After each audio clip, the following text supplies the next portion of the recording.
రామచంద్రుడి కోసం పరిపూర్ణమైనటువంటి భక్తి. అలాంటి భక్తి మన అందరి మీద ఉండాలి. ఆ పరమాత్మ అనుగ్రహం నిరంతరం ప్రసరించాలని మనం అందరం కూడా ఆ పరమాత్మ దివ్య చరణంలో నమస్కరిస్తూ భాగవతం వ్యాస పరమాత్మ 18,000 శ్లోకముల చేత 12 స్కందాలుగా మహానుభావులు సంస్కృతంలో రచిస్తే ఈ భాగవత మహాపురాణాన్ని తన కుమారుడైనటువంటి శుభలోకీయులకు ఉపదేశం చేశారట. శుభుడు 7 రోజులలో ప్రాణం పోతున్నటువంటి పరీక్షిత్ మహారాజును తెలియజేశాడు. ఆ పరీక్షిత్ మహారాజుకు తెలిపేటప్పుడు అప్పుడు సూతుడు అనేటువంటి ఋషి విన్నారు.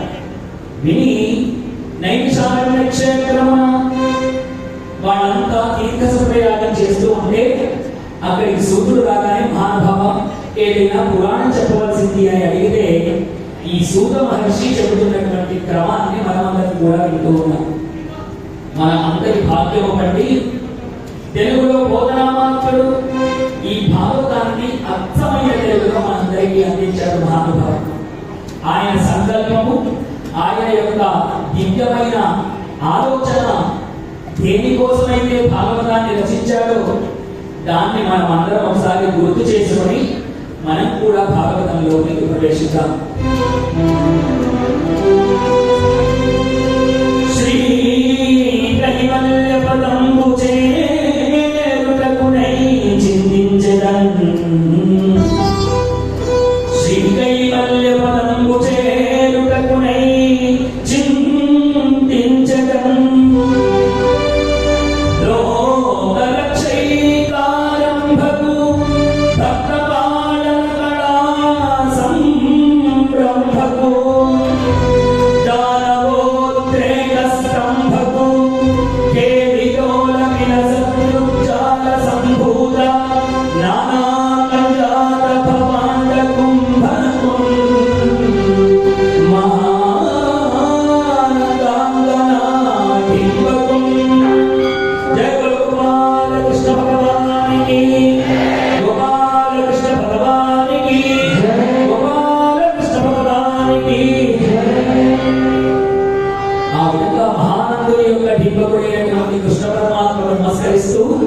కేవలం శ్రీ కైవల్యము కొరకు మాత్రమే ఈ భాగవతాన్ని వింటున్నారన్న సంకల్పం మనదైతే హనుమంతుడంత భక్తి మనకు కలిగి మనం అందరం ఆ కృష్ణుని యొక్క పాదపద్మములకు చేరుకుంటాం.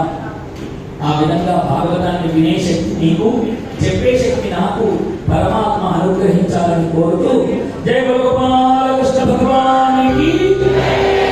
ఓ పరీక్షిత్ మహారాజా, శుభుడు చెప్తూ ఉన్నాడంట, ఇప్పటి వరకు నీకు అనేక భాగవత కథలన్నీ చెప్పి ఉన్నా.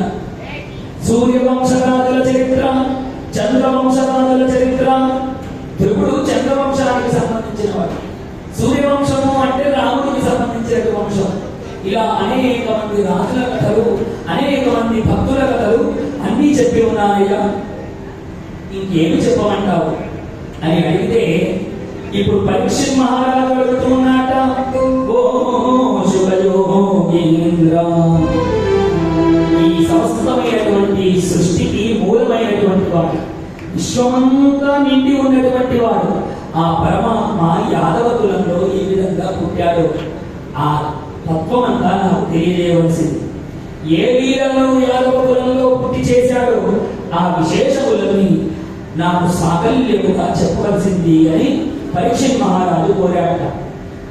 నిజానికి కృష్ణుడు పుట్టిన నాటి నుండే మహానుభావ, కృష్ణుడు ఏ రోజైతే పుట్టాడో ఆ రోజు నుండే ఆయన బాల్యము నుండే అనేక లీలలను చేశాడు అని విన్నాను. పుట్టిన నాటి నుండే అనేక మంది రాక్షసులను స్వామి సంహరించాడు అని విన్నాను.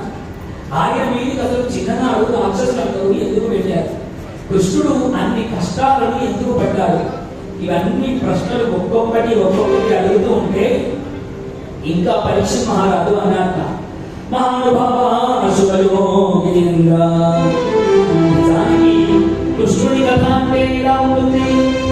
ఎవరైతే నిజమైనటువంటి కృష్ణ భక్తులు ఉంటారో వారికి కృష్ణ కృష్ణ కృష్ణ కృష్ణ కృష్ణ అని ఆ కృష్ణనామము పలికితే చాలు చెవులో ప్రతిసారి అమృతం పోసినంత ఆనందం కలుగుతుంటారు. ఎందుకో తెలుసా? కృష్ కృష్ కృష్ అంటేనే ఆనందము అని అర్థం. కృష్ణని ఎవరికైతే పేరుంటుందో ఆనందుడు అని పేరు. వీడు కృష్ణుడు కాబట్టి మన అందరికీ ఆనందాన్ని పంచిపెట్టేవాడు. మీరు ఎప్పుడైనా చూడండి, మామూలుగా లౌకికంగానైనా ఆలోచించిన మన అందరిలో కృష్ణుడి చిత్రపటం ఉంటుంది, బొమ్మ ఫ్రేమ్, ఫోటో ఫ్రేమ్ ఉంటుంది.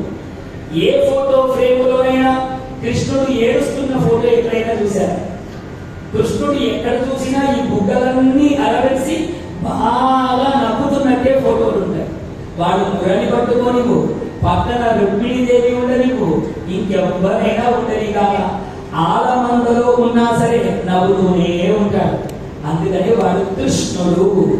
అలాంటి కృష్ణుని యొక్క నామ సంకీర్తన ఎవడైతే నిజమైనటువంటి భక్తులు ఉంటాడో వాడి చెవులో అమృతం పోసినట్టే కదా.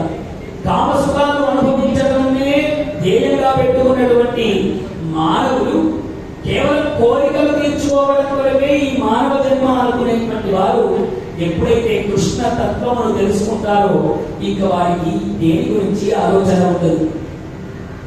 అలా పరీక్షిత్ మహారాజు ఒక్కొక్క ప్రశ్నను అడుగుతూ ఉన్నాడు. అన్ని జీవుల లోపల ఆ పరమాత్మ అన్ని జీవుల లోపల ఆత్మస్వరూపుడిగాను బయట కారస్వరూపుడిగాను ప్రకటితమవుతూ తన మాయ చేత బంధవులను కలిగిస్తున్నటువంటి ఆ పరమాత్మ అసలు మనుష్య రూపంలో యాదవ కులంలో ఎందుకు పుట్టినట్టు, ఈ భూమి మీద అమ్మగడ్డలో ఎందుకు పుట్టినట్టు, ఆ అవతార లీలా విశేషములని వినాలని నాకు బాగా కోరిక ఉన్నదయ్యా. అంతేకాదు శుభయోగీంద్ర, నాకు చాలా అనుమానాలు ఉన్నాయ్యా.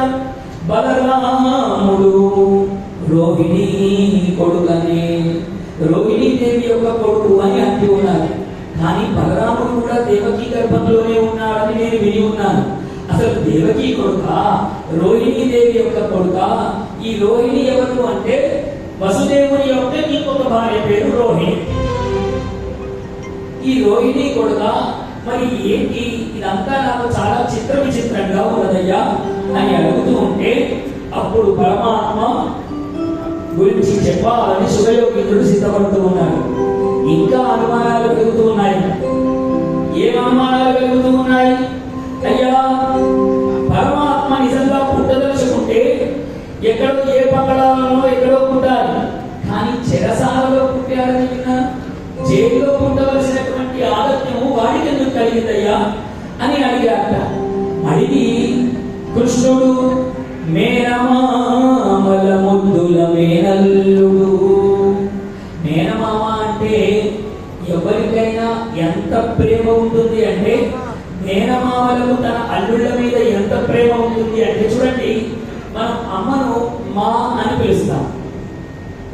అదే మామ అంటే ఇద్దరమ్మల తత్వము కలిగిన వాడు మేనమామ. మేనమామలకు మేనల్లుడు అంటే ఎంత ఇష్టం ఉంటుంది అంటే, ఎండాకాలంలో సెలవులలో అమ్మమ్మ ఇంటికి వెళ్ళినప్పుడు ఈ మేనమామ తన కడుపున పుట్టిన పిల్లలనైనా బయటకు తీసుకువెళ్తాడు, వెళ్ళడు. మా అల్లుడు వచ్చాడని వాడిని ఊరంతా తిప్పుతూ ఉంటాడు. అల్లుడికి కావలసినవన్నీ గమనిస్తూ ఉంటాడు. అల్లుడిని ముద్దుగా ఆడిస్తూ ఉంటాడు. వీడు మా నాన్న ఎప్పుడు నాకు ఎత్తుకోలేదు అని వీడు బుగ్గ బావరా, బావకి దండపెట్టు, బావ కాళ్ళకు అని బావకు సపర్యలన్నీ చేయిస్తూ ఉంటాడు మేనమామ. మేనమామ అంటే మేనల్లుళ్లకు మేనమామ అంటే చాలా ప్రేమ కదా శుభయోగీంద్ర. మరి పరమాత్మ మేనమామనే చంపినాడని విన్నా, మేనమామనే చంపాడని విన్నానయ్యా. ఇది చాలా చిత్రంగా అనిపించడం లేదా? అసలు ఇవన్నిటికీ కారణం ఏమిటి అని అడగగా అప్పుడు పరీక్షిత్ మహారాజు శుభయోగేంద్రుడు పరమాత్మ యొక్క జనన రహస్యములను, పరమాత్మ ఎందుకు ఈ భూలోకంలో పుట్టాడో ఈ విశేషములను తెలియజేస్తూ ఉన్నాడట. జయ గోపాల కృష్ణ భగవాన్.